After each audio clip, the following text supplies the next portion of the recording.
All right, here we go. So to continue on, again, using the conjugate theorem, if 3 minus I is a 0, 3 plus I will also be a 0. So using our new coefficients that we got from the first synthetic division, we'll continue the process, maybe. There we go. So we'll put 3 plus I in the window. That's a T.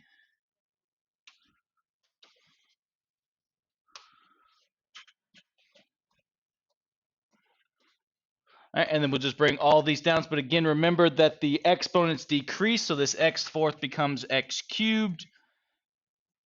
I'm just writing this down for organizational purpose.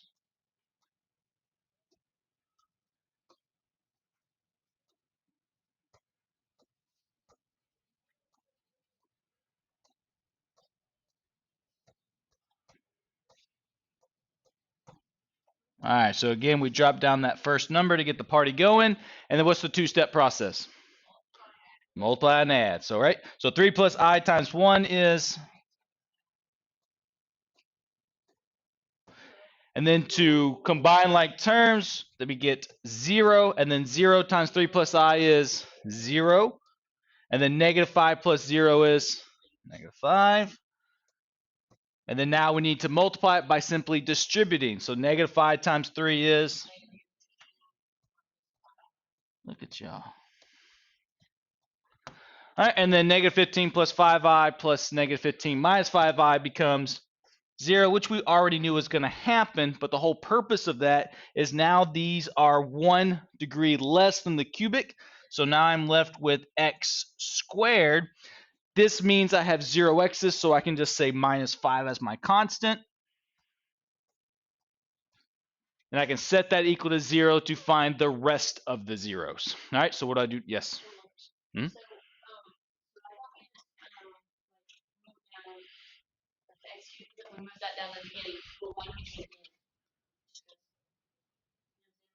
Why did I write that? Because you keep decreasing the degree every time you do a synthetic division. As long as you get a remainder of 0, meaning it is a factor. If you don't, then you have to go back to the original one. All right, and then from there, what do we do next? Good, x squared equals 5 by simply adding 5. See, I told you we're going to need that room. All right, and then what? Good, take the square root. We're not going to forget our plus or minus.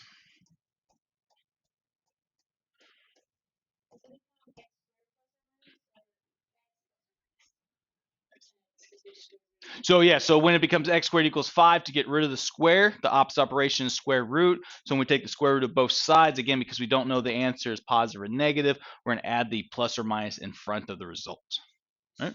Now, when it says find all the zeros, those are your 2 real. You do technically have 2 imaginary. So we're just going to say comma, and we're going to add those others. To make life a little bit simple on you, you can just simply say 3 plus or minus I without having to rewrite as 3 plus I, 3 minus I. All right.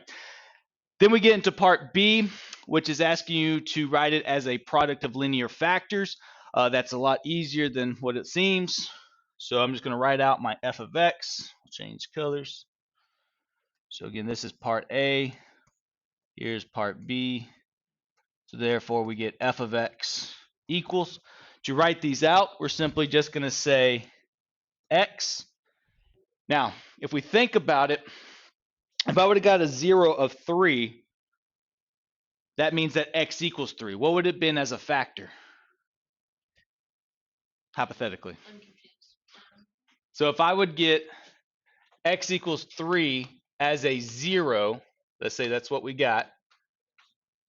Good. As a factor, we have to have our factor set equal to 0. So then as a factor, it would become x minus 3 equals 0. All right, so that's basically all we want to do it is rewrite it as a factor. So if I have the square root of 5, when I bring it back as a factor, that becomes a what?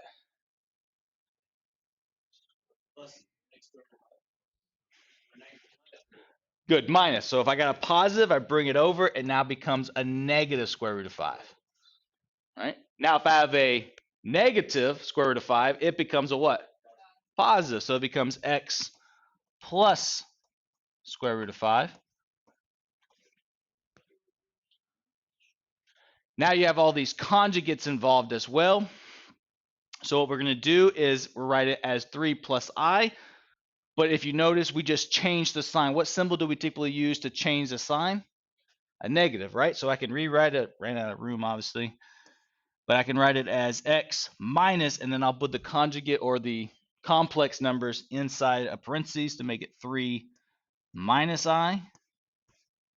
And I'm going to do it again, but with the plus version. So this just becomes x minus 3 plus I. All right, and that is your product of linear factors. Basically, all your factors being multiplied. Yes. So we just write it like that. Yep, but in a line if you had more room. Comma? No commas. Multiply. Since I happen to record, I don't have enough room, but you would do this times this times this times this. Not commas. Yeah. So product of factors. So we're just going to multiply. We're not going to full it because we already know what the answer will be. This is the answer if you full it all out. That's why if you want to check it, yes, for sure. You got it. Now, part C to me seems like a repetitive question. You found all the zeros, then it says to solve the equation f of x equals 0. That's the whole point of finding zeros. So those are your answers, but to put them in a nice cleaner version, you make them into a set, which is where the curly brackets come into play.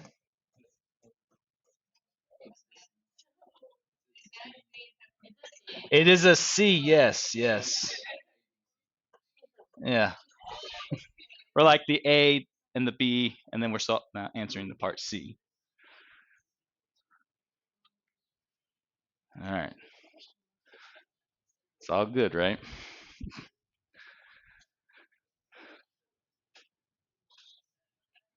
Now, we're going to bring in part B to get to part or the original question in this next question. Here, I give you all of the zeros and their multiplicities, and now I want you to write it in standard form with rational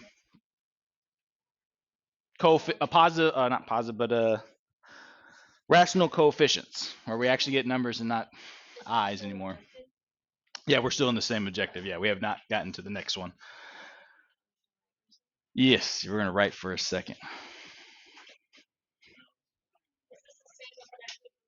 Same objective, but what we're doing is now is you got the answer that we got in part B. We're going to apply it to get back to the original question. So you got to be able to go forwards and backwards. And fun in math.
All right, so going back to when I said if x equals 3, the factor would become what? X minus 3. All right, so let's do that same concept here. Feeling blue. All right, here we go. So polynomial of lowest degree with zeros of this, so that means that x equals negative 5, 6. That would be a 0. So if I want to turn it into a factor, what would be the first thing you're doing? You're basically trying to do the opposite of what you were doing. You would add it over, so that does become x plus 5/6 equals 0. But typically when we come out with a factor, we don't typically come... Sure, what did I do? Oh, pop my sleeve. Okay, cool. We don't typically have fractions. If you recall, when we do the AC method, if the fraction doesn't simplify, what happens to the denominator? We move it to the front. So same concept. Mathematically, what's happening is you're multiplying everything by 6. Okay, and then wants to not be a pen anymore. Try that again. All right, so we take the denominator, move it to the front, so we do get 6x plus 5 equals 0. Again, mathematically, what you're doing is you're multiplying everything by 6, but we're basically just doing the reverse of our AC method. All right, so that's one of our factors. But it has a multiplicity of 2, so what does that mean? Long sleeves. It's squared, right? Because it means I got the answer twice. I need a better program. All right, so that's one of them. Then we come over here to 1/3. We do the same concept. What do I do first? Subtract it, so that becomes x minus 1/3. And again, using our AC method idea, if the fraction doesn't simplify, the denominator does what? Moves to the front. Again, same concept as multiply everything by 3, so that becomes 3x minus 1. It has a multiplicity of 1, so do I need to add any extra exponents? No, so it's just 3x minus 1. And then we get f of 0 equals negative 25. That would basically be your y-intercept, so this should be my last term. All right? If it is not, I'm going to have to do something to manipulate the problem by multiplying it by something. So that's your constant term. Yes, look at you. All right, so now that we have all this, we're going to take our factors that we got, and now we're going to multiply them out. So that's 6x plus 5 times 6x plus 5, because I have 2 of them, and then 3x minus 1. All right. Then the folding and the distributing of fun. Right? However, if you remember some of our rules that we went over at the very beginning, if I have a plus b squared, I can simply just square the first term, multiply the two terms times 2, and square the last term. If you have forgotten that, you're more welcome to just distribute and simplify. Right? That works too. All right, so 6x times 6x is 36x squared. Very good. And then we have 6x times 5, 30x, but then I'll do 5 times 6x again, which will give me another 30x, which becomes 60x. Again, if you have to write that out, by all means, please do so. The goal, though, is to get faster with our math. And then 5 times 5, 25.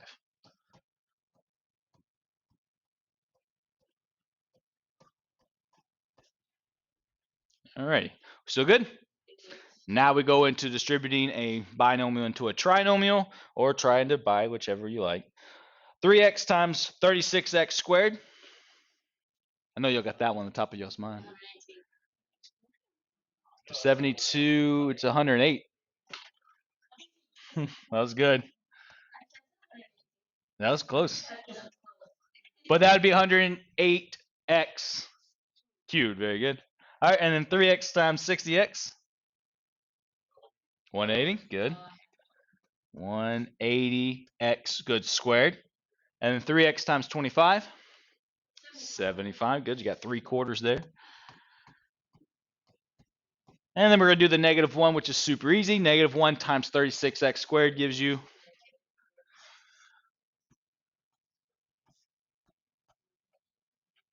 -1 times 60.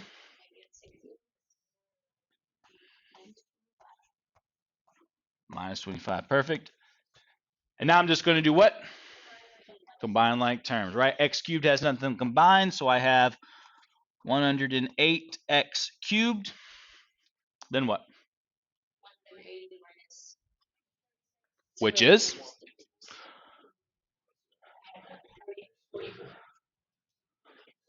Yes.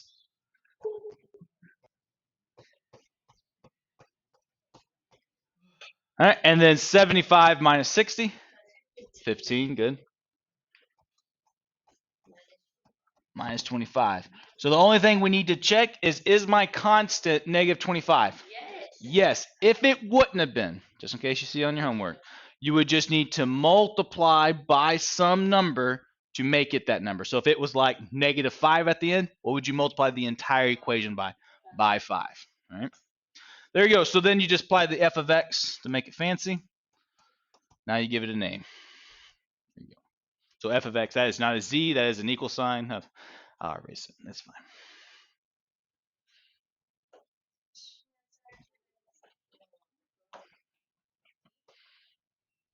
One more time. No, this is a whole separate problem. No. So what we did in the previous problem is we started here, then we had to use synthetic division to get to here, and then we wrote them as factors. Here, I gave you the answer. We wrote it as factors to get it to their question. So we have now gone forward and backwards. Two separate problems. Yeah? All right, we good?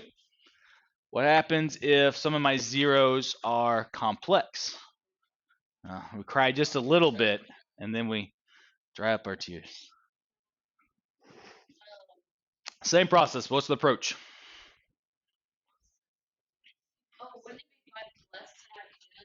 Very good. Using the conjugate theorem. Just do green. All right. So how do I write that though as a factor? Y'all remember? Got to get time to write it. Yeah. Yeah. My sleeve wants to be part of the discussion today.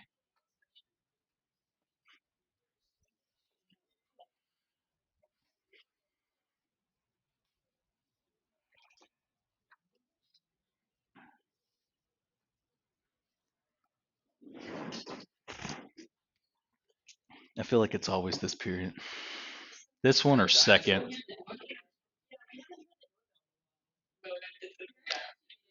I haven't heard the doorbell. It's been a vibration lately.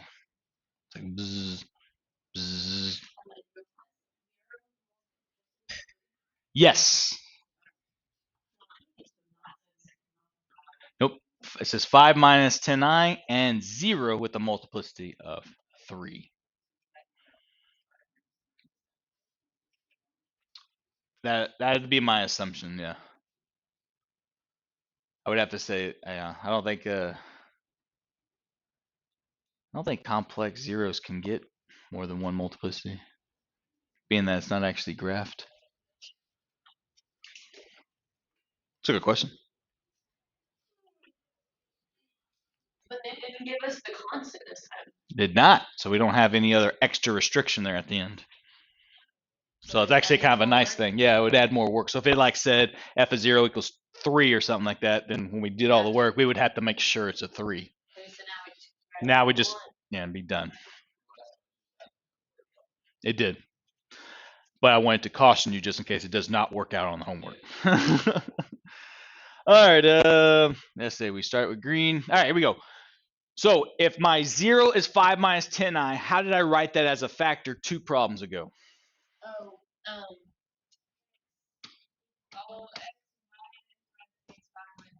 Very good. So it's 5 minus, because we changed the sign.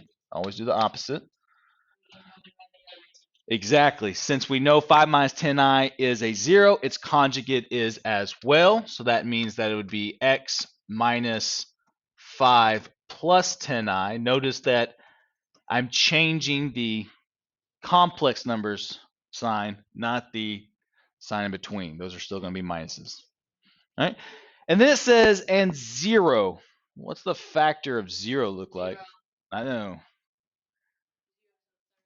No. Let's think of it like this. Very good. So remember, if x equals 3, the factor of that is x minus 3. The concept doesn't change. If x equals 0, that becomes x minus 0. But do I need an x minus 0? No. So that just means that x equals 0. But it has a multiplicity of 3. So what does that mean? X cubed. Very good. All right. So if one of your zeros is 0, then it's just an x. Depending on the multiplicity will depend on its exponent. Good with that? All right, now the fun really gets going. Distribute the negative, and then distribute your 3 trinomials. and then finally distribute the x cubed. Want to try it on your own? Try it. I'll give you a I'll give you a couple minutes to get ahead before I go right into it. How much space? I'm going to go with at least 5 lines. Maybe more, depending on how much more you want to write. It could be less, too, if you skip some steps. However, I caution you on skipping steps. That's where signs get messed up.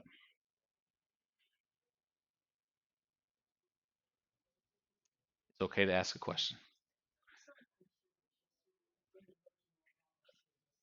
Oh, yeah, it starts that way, but then it looks nice at the end because there's no more eyes.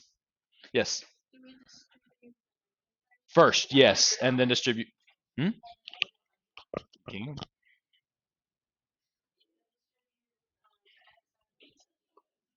After you, so after you distribute the negative, then the parentheses within the parentheses goes away, and you're left with 3 terms: an x, a real, and an imaginary.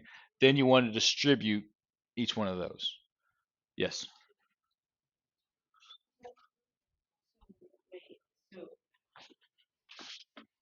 It's a good first step. Not yet. You took these parentheses off. Now you want to distribute. So x needs to be multiplied to all that. Negative 5 wants to be multiplied to all that. Positive 10i needs to be multiplied by all that. To this. No, just to these. Then once you get this simplified, then go back and distribute the x cubed at the end. All right, let me get it a little bit started for you then. All right, so this right here, you got this first stage right. Correct.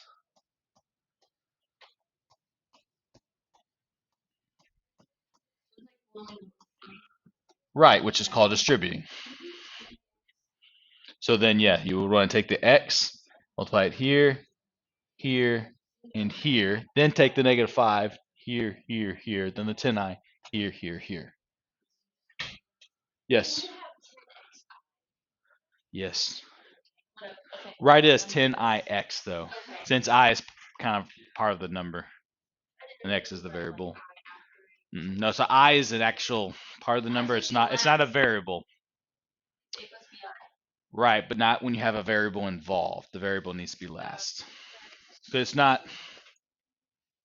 The I is not a variable, so that's the mix-up.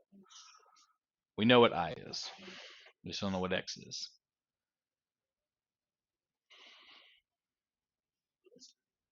See, it comes out nice, huh?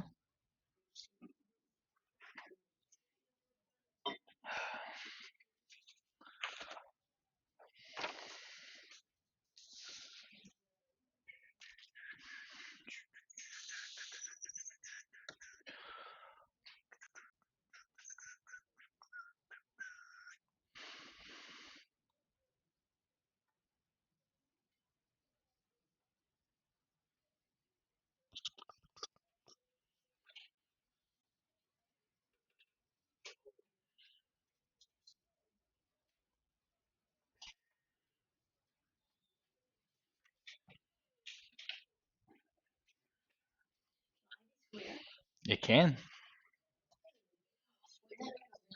It would. That's why we play with imaginary numbers, because 2 things multiplied together gives us something real. Right? The beauty of math.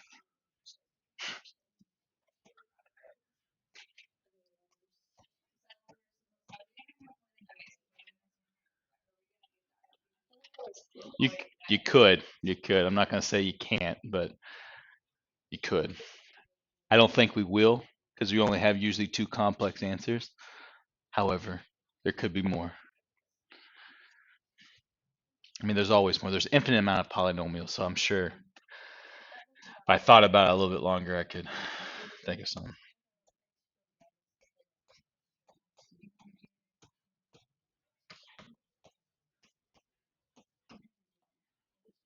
Oh, I forgot about that. Well, that's not too bad. You just add the exponent of 3 to each one of them. I done lost 3.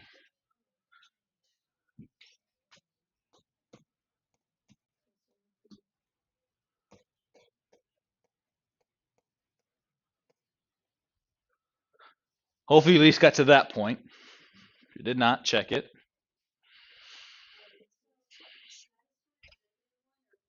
-1. Because remember, I is just the square root of -1, and then when you square it, the square and square root will cancel, and you're left with the radicand inside, which is -1. Remember the pattern. It goes I, -1, -I, 1, and then repeats.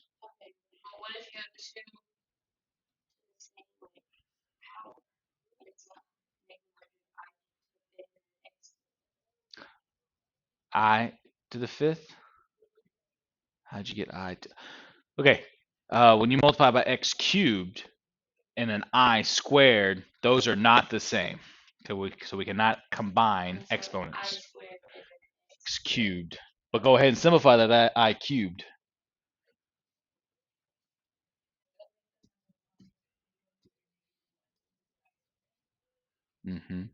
So this actually ends up being a positive real number.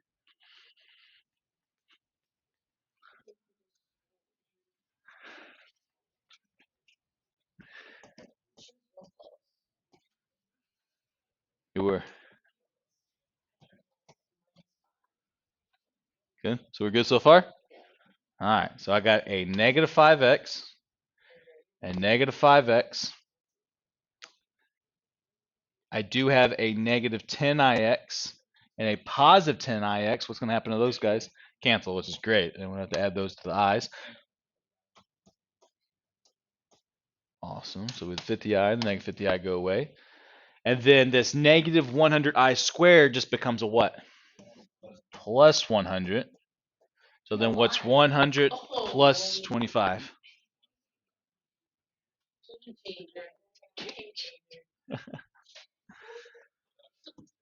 Right?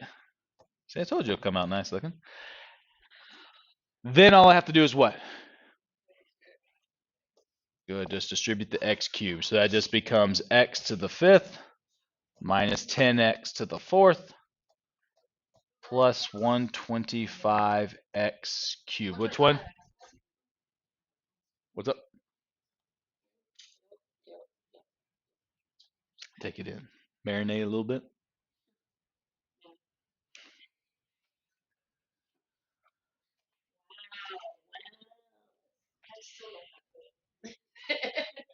It's prettier than where we started.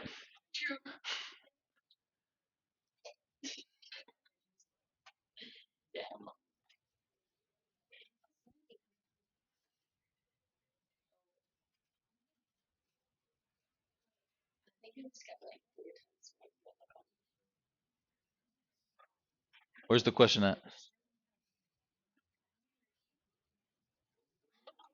If you have a 90, yes, I don't know where the 90 came from.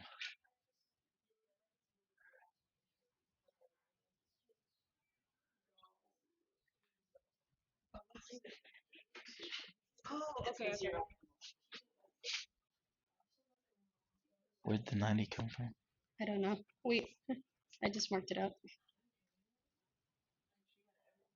Oh, because I think you combined it all of the i's. Some have an x, some do not. So I would not combine those.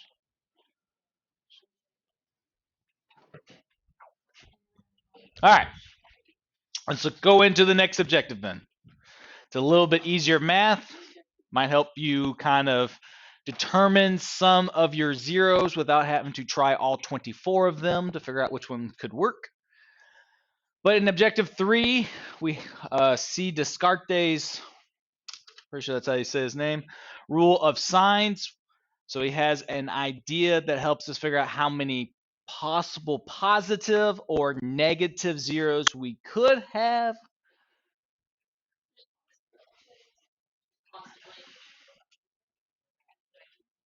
There's a joke with this? Oh, I would love to hear it. So you could always write it word for word, but the gist is if you look at the original function, you just count. Nope, that's not how you spell how. I was about to put an M to it. Count how many, because there's spaces. Yeah. Count how many, come on, letters, signs change.